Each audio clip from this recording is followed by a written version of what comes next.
In professional sports, acronyms are used all the time. You have the NHL, the NBA, the NFL, while motorsports are no different. There are 3 letters that define the world's best drivers. Those 3 letters are the WRC, or the World Rally Championship.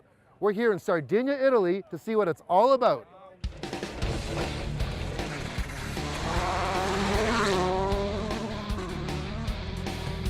The World Rally Championship takes place on every continent, and Sardinia, Italy is race number 7 out of 13.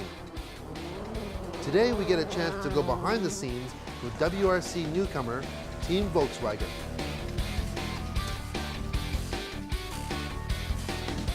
Through the first 6 races this season, Volkswagen has succeeded in winning 4 of them. It's been such a great time for the team.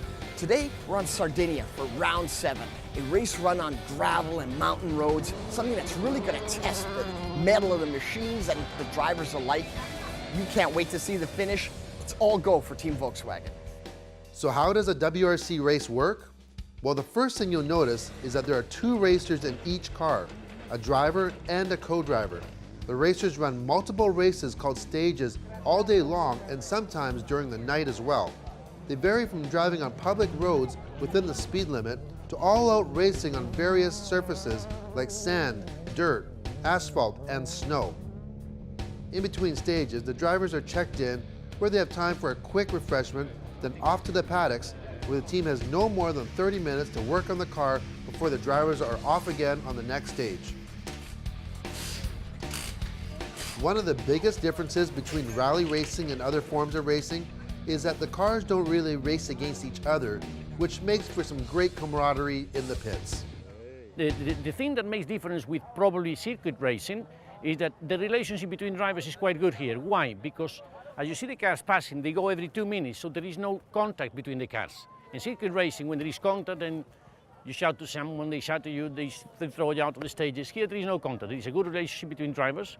And also it's very challenging for the drivers because the grip in a circuit is constant, in a rally is not. You can get a 20 kilometers competitive section, a special stage is called, and you can get a 20 kilometers one with 5 kilometers of good grip, then soft, then loose. So it's very, very demanding. Before race day, the drivers are allowed to drive the stages at a reduced speed and take what's called pace notes. These are the notes that the co-driver relays to the driver during the race and consist of angle, speed of corners, jumps, or obstacles.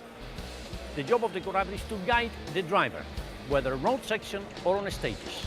The trust between driver and co-driver is very important both ways. You know, the driver is driving, people said to me, Luis, you are not scared? No, Carlos should be scared, because if I call a 90 left, a flat left, we will have an accident.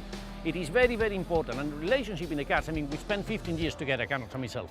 It's really important. I spend more time than with my wife.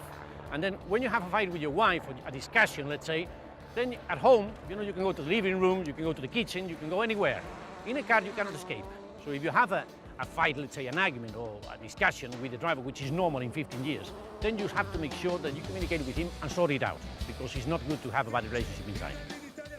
Team Volkswagen proved to be unstoppable in Sardinia as driver Sebastian Ogier and co-driver Julien Ingressia took to the top of the podium. So there you have it, just a little taste of what rally life's all about. And Volkswagen wins again, making it 5 out of 7. The good news is that you don't have to have millions of dollars like these guys if you're interested in rallying.